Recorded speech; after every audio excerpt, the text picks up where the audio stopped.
Pamela Ramos Brown and guest on this episode of the Holistic Wealth Hustle Podcast reflect on the evolution of the hustle in the face of a world spinning with AI and rapid changes such as the One Big Beautiful Bill. The episode emphasizes staying informed of your rights while planning and performing wisely for the current day's risks and rewards. The host and guest reference encouraging historical reflections and resources. Enjoy! I would like to say welcome to our audience. Did you hear the news? Be Wealthy with Pamela LLC is the proud winner of the E-Commerce Firm of the Year 2024 by the U.S. Department of Commerce Minority Business Development Agency. You made it to the right spot. We offer a lifetime upgrade to stop endlessly pursuing happiness in your business and start letting joy pursue you. Yes, it's your turn to be pursued by pure joy. This is your host, Pamela Ramos Brown of Be Wealthy with Pamela LLC, inviting you to our celebration of 20-plus years as an experienced management consultancy and virtual business coaching firm.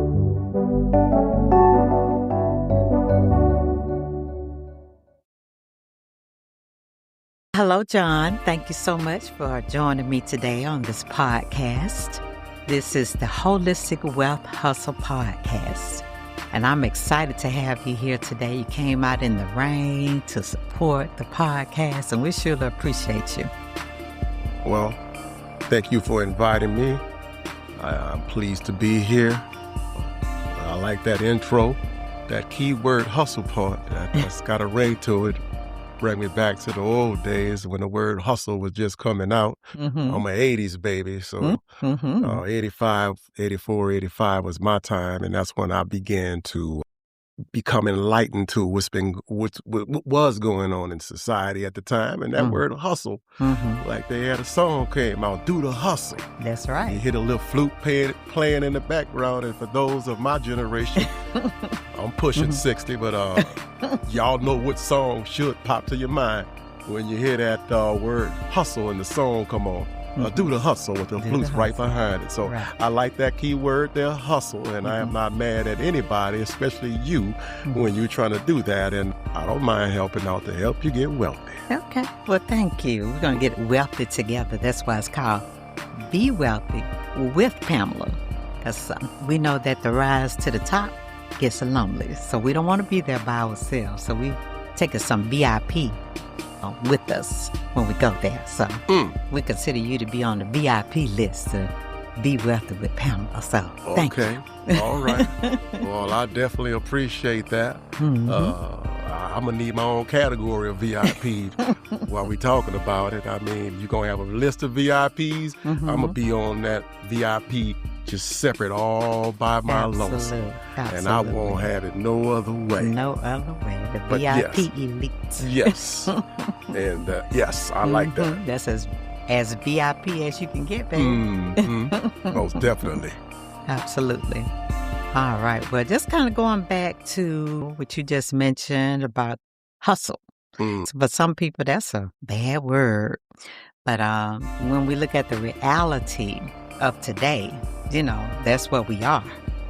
We talked about before in the previous conversation about recollecting to some of those old songs like you just mentioned. And one of the ones that these times made me think about was the Ain't No Mountain High Enough, Ain't No Valley Low Enough, and all of those things. And I talked about how the valley is very low these days. The mountains to overcome are very high these days, and the rivers are very wide to get across, to be able to pursue the wealth that we're trying to achieve. And when I talk about wealth, I'm not just talking about financial wealth. I'm talking about all the elements of wealth. That's why I call it holistic wealth, because we want to be wealthy in all areas of our lives, not just our business, but our personal, our spiritual wealth, all of those things together. And a lot of people talk about how health is wealth. So all of those things encompass holistic wealth. So those are some of the things I want us to kind of focus on. And like you mentioned about do the hustle, that's what we're all pretty much kind of doing these days.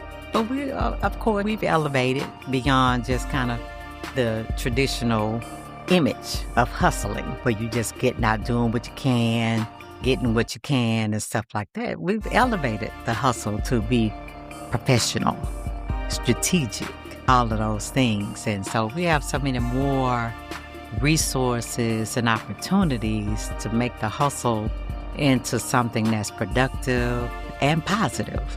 And so that's what we're doing these days. We are having a more sophisticated level of hustle that we're doing. But at the same time, everybody's kind of a bit of a scramble because of all of the changes that are just having our heads whirling around with all this AI and VR and just all kinds of things. It's a ton of acronyms that we can't even list right now that are out there that we are all trying to figure out, pull together.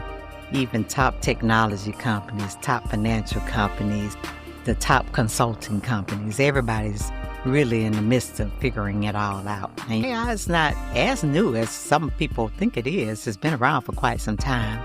And some of the other technologies as well. But there's a lot of stuff out there that's new to deal with right now that's adding a struggle to the hustle. So those are some of the things that we have to kind of pivot. We got to make this pivot and figure out how we're going to adjust our hustle these days. So I think that it is a good time to bring back some of that old school music and ideas and inspiration of doing the hustle, because we got to do the hustle all over again, but we got to do the hustle 2.0 these days. So I'm excited about what are some new ways that we can adjust and prepare for the new opportunities in this new world that we're living in. And so I'm excited. But one of the things that brought me back to, do you remember that cartoon? It was like a commercial / cartoon that came on about how a bill becomes a law.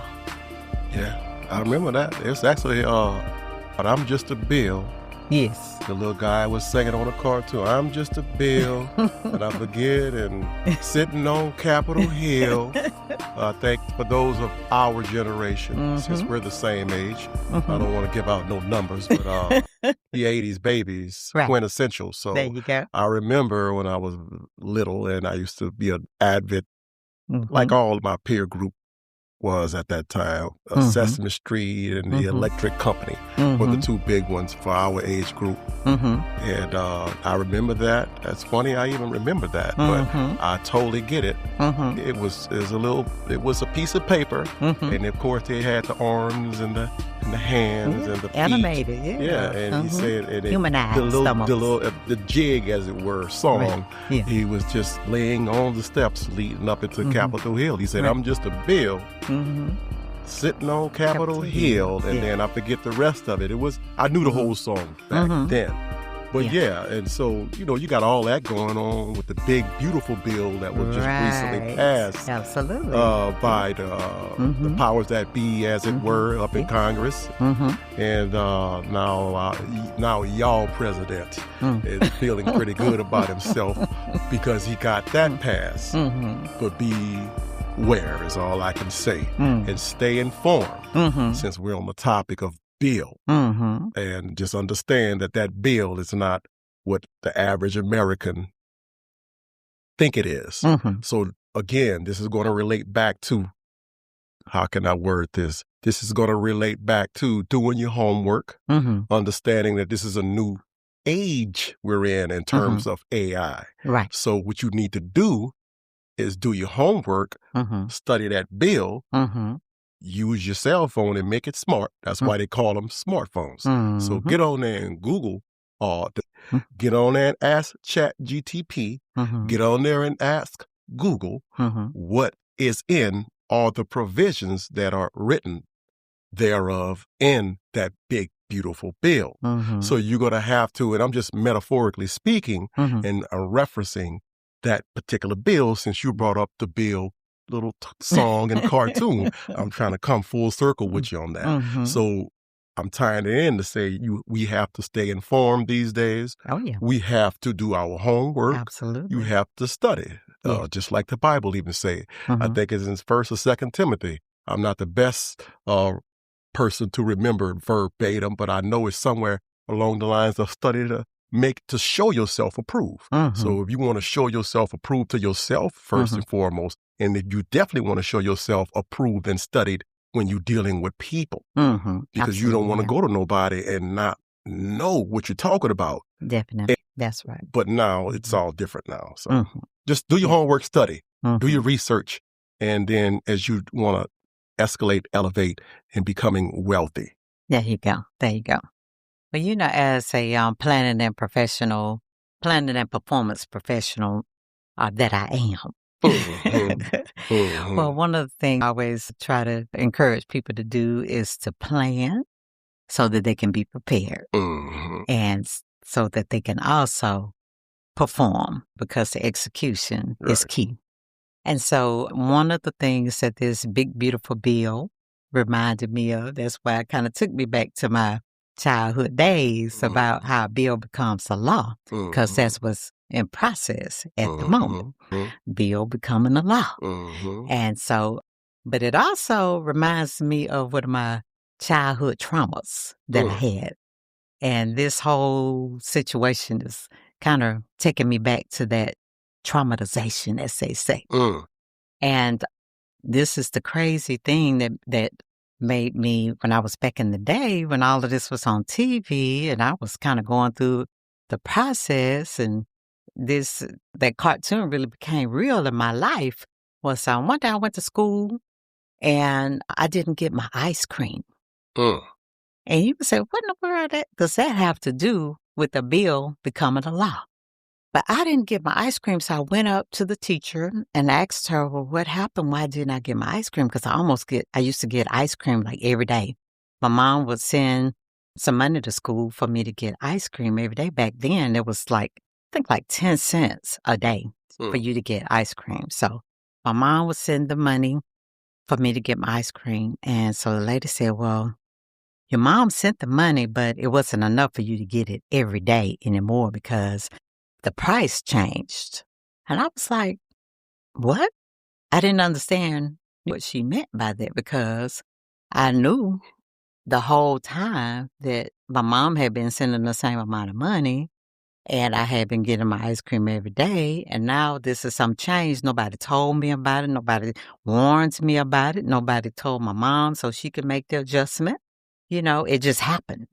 And then all of a sudden my life was affected. And for me, getting my ice cream every day was a big deal to me. That was like my emotional supports. Sure. That was like a major event in my life. Absolutely. For a kid, especially. Yeah, for a kid, that was something serious. So I had to go. She said, well, I have nothing to do with this. If you want to talk to somebody, you have to go to the office. So I went up to the office because my mom always taught us that to stand up for our rights. My mom she pretty much had us on picket lines and all those types of things ever since we were very young. And so we already knew about whenever there was some kind of issue that we could go and speak to somebody and try to get it resolved. And if not, then we're going to have to pull together a coalition, get out there on the picket line. We're going to have to do some kind of strike, or we're going to have to do something to take care of this thing. So my first step was to go to the office and talk to these people about, well, where's my ice cream and what is the problem? Why can't I get it? All of these types of things. I was really serious. I was like, I was on a mission. I'm going to get this ice cream, or I'm going to get this issue resolved about this ice cream. And so I went up to the office and the people started telling me about inflation and all of this kind of stuff. And I was like, well, that has nothing to do with me, because I was a child. I was like, these adult issues. Y'all need to work this out. Let me get my ice cream and y'all work it out while I'm enjoying my ice cream. But it wasn't that easy. And so they started telling me about, so I wanted to know more about inflation, about all of this kind of stuff, because they opened up pretty much a can of worms for me. And I needed to find out all about this stuff so that I could figure out how to get my ice cream back. So they started telling me about when I started learning about inflation and what is inflation? All of that kind of stuff. And then I started learning about that people voted for this and that and all that kind of stuff. And I was like, well, I didn't get a chance to vote. Then I started learning about you got to be a certain age to vote. That's what, again, that's my point. These are adult issues. This has nothing to do with me. I just want my ice cream. Can I get my ice cream and go? So, but obviously that didn't work for me. I didn't get my ice cream. And so, but this whole big, beautiful bill and all of these wonderful changes that are happening just kind of took me back to this trauma that I had as a child back in the day. And so I just imagine what the poor kids are going through today. How is their ice cream and Cheetos and Doritos and things like that being affected?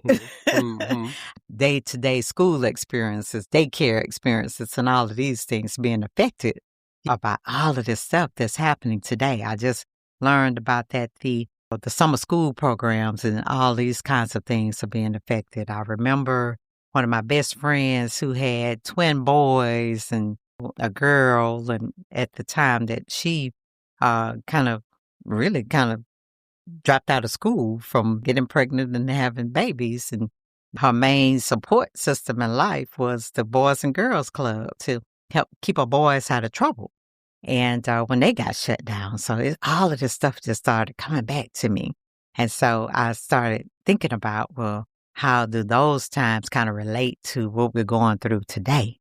And so I'm just really my heart goes out to all of those people who are trying to figure out their way, trying to figure out who to talk to, who to go and pick it. Because we need to, just like I said, with my ice cream issue, I wasn't able to get that resolved because I couldn't go to Capitol Hill and say, hey, I need to talk to somebody about my ice cream. So what are we to do now with this, with all of the stuff that's happening to us today? So I think now's the time for us to really kind of look and figure out. So we know that we can't all just go to Capitol Hill. It doesn't work that simple.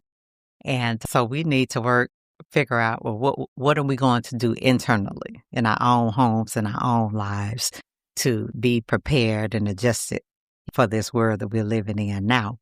And so that is one reason why I really try to help people to take this holistic approach.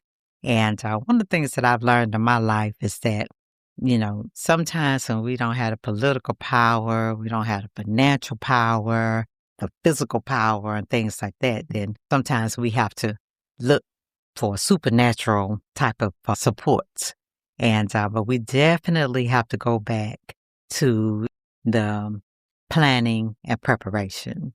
And so that's one of the areas that so happy that my life has led me on that path to be a planning and performance professional, because that's how I'm able to apply it to my life and help other people with theirs as well. And so one of the things that I've learned is that if you only just plan for your business and you only just plan for your budget, then you're leaving a lot on the table. Because some of the things that's most important is to be able to invite that spiritual component into your life. So if you don't stay connected spiritually and you don't have that as your primary resource, because that trumps your business, it trumps your budget, it's everything. It supports your business. It supports your budget in every other area of your life. So if you don't have that as your primary resource of how you're going to get that hustle the way that you want it to be, and to make sure that everything that you're hustling for in life, in business and life and love and work and all of those areas, that is going to be your number one top priority of how you're going to do it. So you really have to figure out how you're going to stay connected. And so that's what I'm encouraging people to do today. So I know that you are a 24/7 man of the Most High, where you constantly stay connected. And we're not promoting any particular type of religion or spiritual path or anything like that, but we do want people to know that it is very important that is the top element from anything that's in your life. There's nothing else that's better, stronger. There's no technology tool. There's no financial tools. There's no personal relationship, business relationship, connection of anywhere of any form that can be more important than that. So those are some of the things that we just kind of want to help people keep in mind. So what are some other songs and movies that kind of come to mind that make you think about what's happening today and how that's a reflection of life? So what are some other things that have come to mind for you? Well, that's a good question. But first and foremost, I like to say, and it's kind of hard to come behind you with such a soliloquy that you just delivered to the masses. And I hope they appreciate that. I know I did. Thank you. But first and foremost, the scriptures say knowledge shall increase in the days that we're in now, the times that we're living in now. And when I thought about that, after reading it in the scriptures, it just basically means through the Spirit, and the Spirit gives us the wisdom, knowledge, and understanding. So what I gathered out of that particular scripture is and was, we are in the information age now. You have platforms for everything, i.e. social media platforms. So with that being understood and being said, there's no reason why, to your point, one can't increase their knowledge related to the scripture through Google, which is one of your top search engines, as it were, now Chat GTP, and different platforms, of the like. So absolutely. that, and to your point again, should be able to tie you in as you do your information gathering to help plan, like you mentioned, to whereas you can get your proverbial ducks in a row to see where you want to go, what path you want to take. And what the world like to say is when they're trying to explain to someone how to achieve a particular goal or goals, they say, stay the course, and they say, try to enjoy the process because everything is a process. You can't get scrambled eggs until you go buy the eggs. That's right. And a part of the process, you can't get scrambled eggs until you have a skillet. There you go. Okay, and whatever your type of substance you want to use to scramble the eggs with, butter or margarine or cooking oil or olive oil, on the more healthier side, because that's how you do.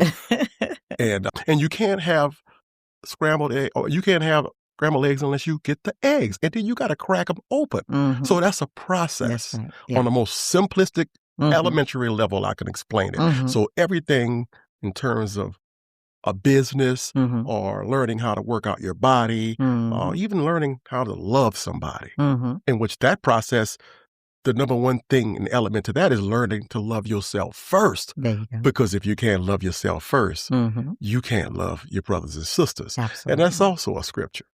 Scriptures say you must love yourself first, then you are able to love your brothers and sisters. There you go. So, but yes, a song that comes to my mind, understand the day and times that we're in now, What's Going On by Marvin Gaye. Ooh, that was one of my favorites. I know, right? Indeed. And it is still one of mine till this day, but tell me what's going on. Right. Yeah. And in another one by Marvin Gaye, it makes me want to holler. Ooh, yes, indeed. You see, because you see how society is in its current state right now. And it's not looking so positive and good in a lot of ways. And I can go on, but you ask me a song or a movie, that's two songs by Marvin Gaye. What's going on? And it makes me want to holler. Right. Because that's how I see the current state of affairs for America. Yes. Well, I agree with that. And the good thing that comes out of that is that just like back then, when we wanted to know what is going on, what is going on. I mean, he made that song for a reason, and he made that makes me want to holler. That's for a reason too. He said that because of the things that was going on at the time. So we are in similar times. But the good news is that since that time, so many good things have happened. We have progressed so very far. And so that's what we have to look forward to. You know, we have to look forwards. We have to look up and just remember that there are a lot of wonderful things ahead, a lot of wonderful opportunities ahead, and that we have to keep it positive. But at the same time, we do have to have our plan. We got to get our plan together, and we have to perform well on that plan. We are in what they call the experience economy. So everybody's looking for an experience, whether they're talking about the food they eat. People don't eat food for nutrition anymore. They eat food for an experience, how it's going to make them feel, the euphoria they're going to get from this particular meal, the enjoyment sometimes from having the company of others and the pleasing to their palate and to others, those types of things. So even when people put on clothes, they don't put on clothes just to protect them from the elements and things like that. Most of the time it's for an experience. When they walk out, they expecting a certain type of reaction and a certain type of feeling that they're going to get from the clothes that they choose. And so we're like that in business and our personal lives. Everybody wants each and every element of their lives to be related to an experience. Even when they go to church, I've had people to talk about when they go to church, I really didn't get anything out of it, but is that what was the purpose for you to get something out of it, for you to be able to be moved in a certain way? If you listen to the lesson and you heard it and how to apply it and understand it, then that should suffice for you. But so many people are looking to, each and every place that they go for it to be something that touches the inside of them and then makes them feel some kind of elevated way versus having whatever that they receive to be enough for them. We are at the point where hardly anything is enough. And then when it becomes enough, we need more to make it enough the next time. And then we need even more the next time to make it enough. So our requirements keep going up and up. And so, but again, we have to still realize that that's where we are. We are in the experience economy. And so we just need to continue to have our, plans together. And, even though our Father knows the plans that He has for us, we need to know. So we need to ask. That's how we find out. But what are the plans for me?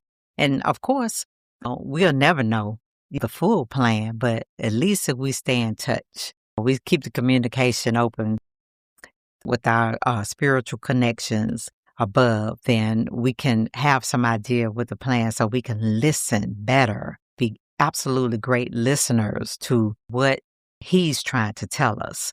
And that way we can be in line with the will. We can be in line with the will. And so those are some of the things that we have to do in our personal and our business lives.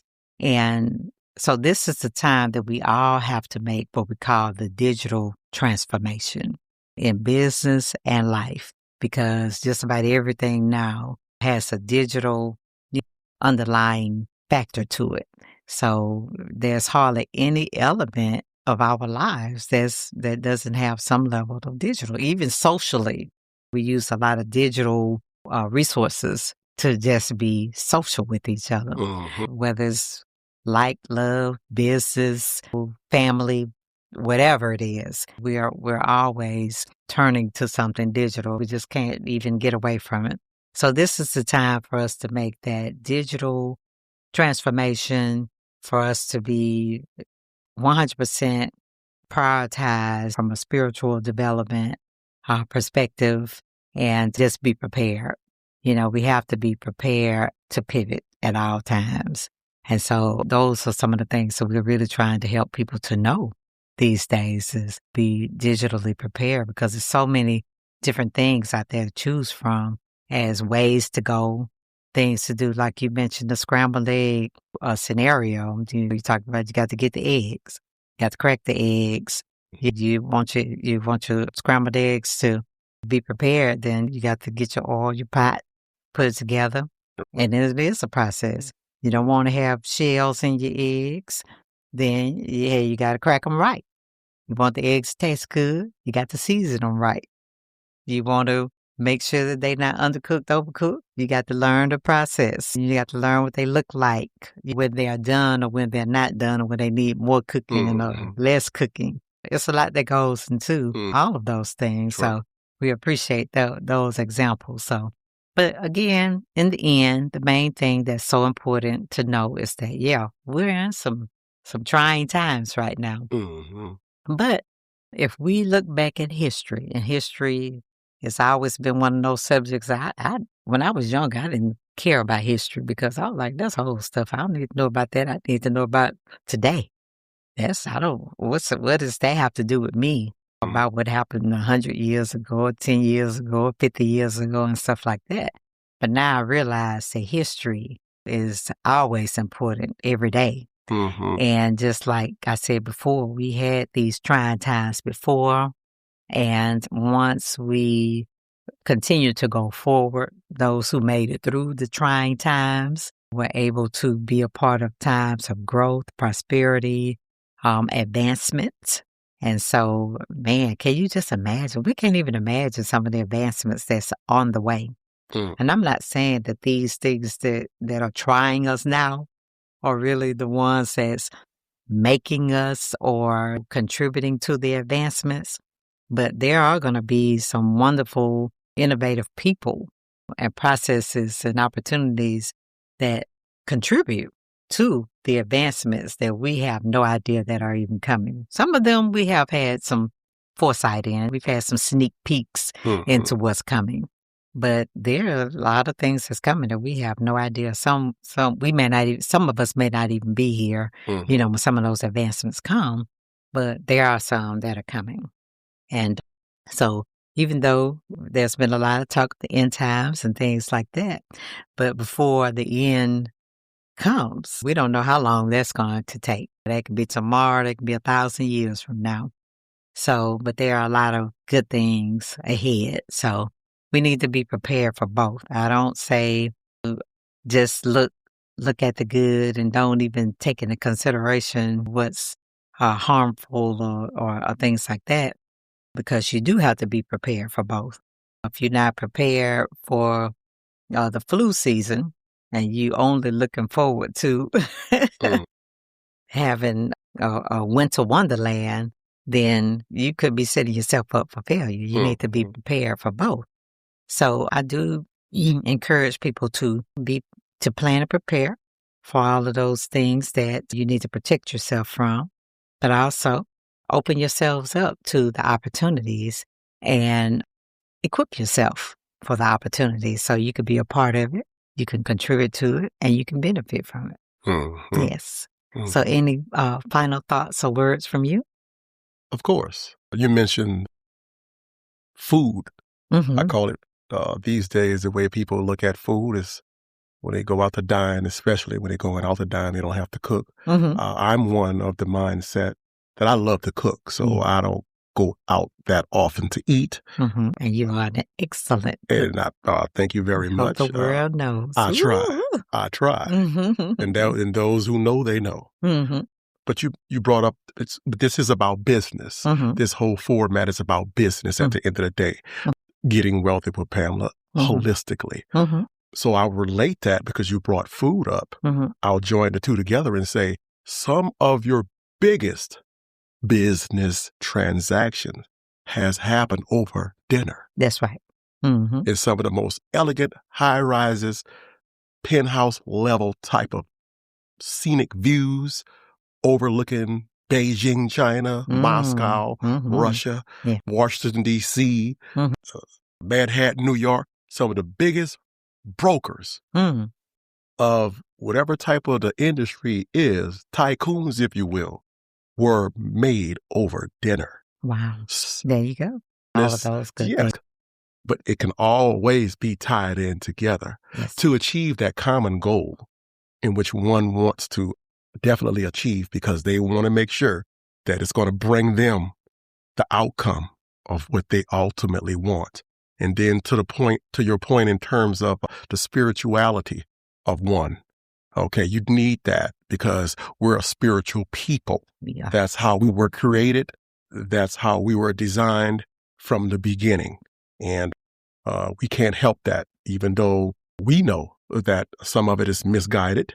And then to another point that you made, you said we don't know if we got this much time versus or vice that much time. That's true. Okay, but there are different signs and wonders. Okay, so if you're approaching a red light and you can see it a half a mile away, if you got decent eyes, depending on how old you are, how good your glasses prescription is, there you go. You know if you see that it is green, and depending on how far you're away from it, you have to understand that depending on how fast you're driving, you know that green means go. You can continue going if it's green by the time you approach or arrive at that particular point. You should know what's going on and discern, okay, what's going on in the world. And then you should discern how the stock market, because we're talking about business again, so I got to tie that element in. You should be understanding how the stock market, if that's your stick, what's going on, whether it's volatile or whether it's a good time to jump in or whatever. Now, when you see that yellow light come, if you're discerning the times, that means caution. Yeah. Hold up now. I can either take a risk or a chance, be informed or uninformed, and try to do it. Yeah. And it turns red by the time you get to that threshold. And sometimes, depending on the person's fate, it could be a cop right there waiting. Yeah. And they can come out and get you.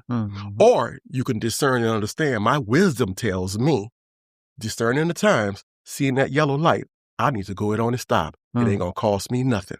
Cop there or not. Right. I'm good because I'm going to stop at this warning sign because it's yellow. Yeah. And then you can understand and discern the times you're living in, business-wise or other, because if you know that's a bad business decision and you're not totally informed, you didn't do your homework, you didn't do your research, even with AI and all of that, you just took uneducated guess and chances, and you didn't make yourself prepared fully. So you see that red light, you just took a chance and you just ran it, and you get what you get. You could cause different things can result from that. It can be an accident. It could be you killing somebody, or somebody kill you, or you kill each other, or definitely a ticket at the least. Okay. Yeah, absolutely. There are consequences. Yes. So whether you take the right approach or the wrong approach. So those decisions definitely matter. Yeah. And that is why it's so important to, take that supernatural guidance, and make sure that you apply it, because really, like you just said, that was a decision. The red light doesn't stop your car.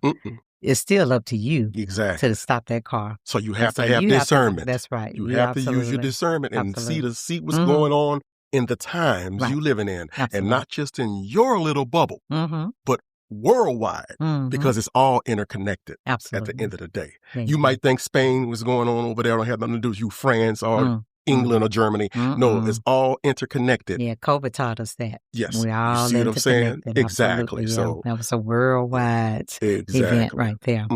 So thank you so very much. This was absolutely a pleasure to have this conversation with you.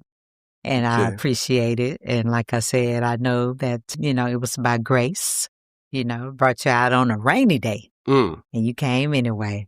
So we appreciate you. Well, thank you so much, John. You're welcome. Absolutely.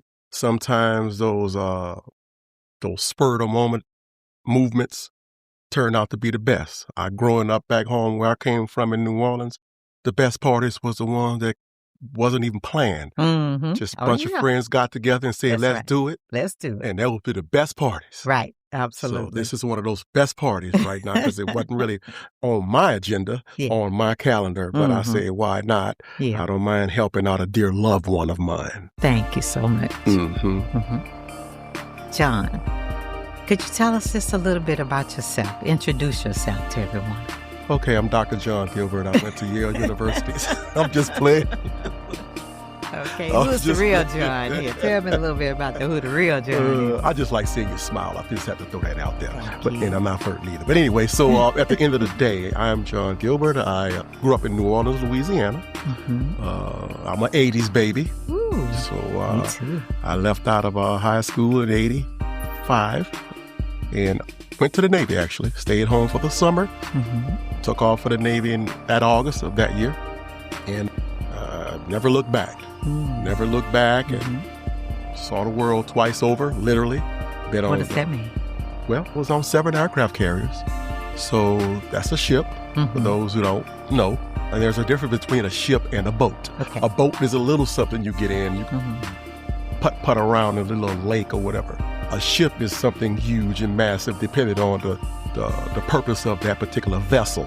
And y'all carried aircraft. And we carried jets and helicopters and everything that make up that element of what the purpose was to that particular ship. So basically it was a floating airport that can pull up, so to speak, and wreck your whole country. And you've been around the world twice over. Twice over because of the world is 75-80% water. Okay, and so that was always the mass transit way of how from the beginning until now, how people traded goods and all of that, and they still do that to this day. But it was also used for war and also flexing on another country because I can get to you and all of that through water and air. So, so I was able to experience traveling the world because of my years in the Navy and then being on those aircraft carriers. So, I've been exposed to a lot of cultures and stuff like that. Oh, wonderful. And I remember you told me on a couple of times how Maverick. Yes. Oh, my goodness. Sorry, Tom Cruise. Oh, my gosh. You just got major inspired you. Tell us a little bit about that. You got major brownie points right there. Well, when Tom Cruise original Top Gun came out, it was called Top Gun. And those, for a real quick, brief filling in for the audience, Top Gun was a A1 and the only naval fighter jet aviator program of its kind. And it was the first of its kind. And it was out of Miramar Air Base in California. And they call it Fighter Town, USA.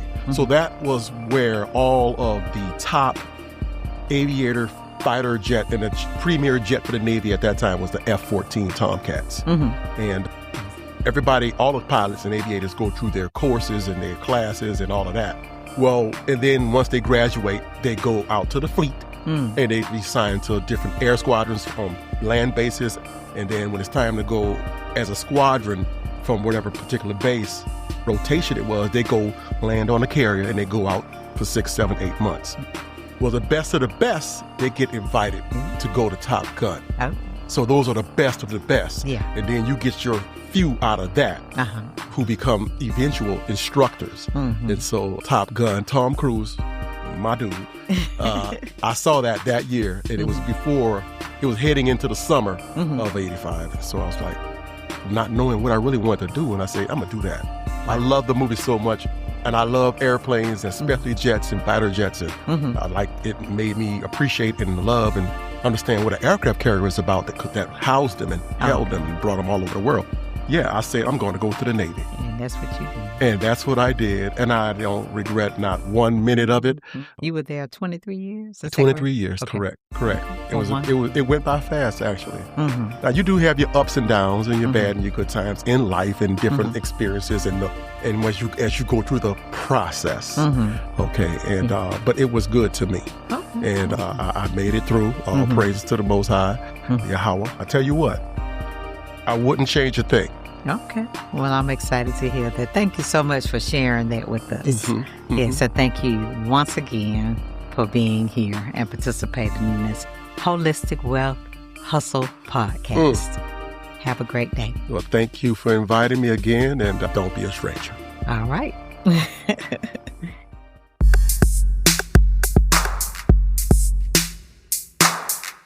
Thank you for continuing to be a part of the Holistic Wealth Hustle podcast by Be Wealthy with Pamela LLC. Each episode is designed to please. Be sure to take swift action on what you have learned today and update your weekly wealth planner or your holistic plan workbook to receive your rewards of joyfulness. Feel free to leave your comments below or by contacting us at www.bewealthywithpamela.com. That's B-E Wealthy with Pamela.com. Please subscribe, share, stay tuned, and let joy pursue you.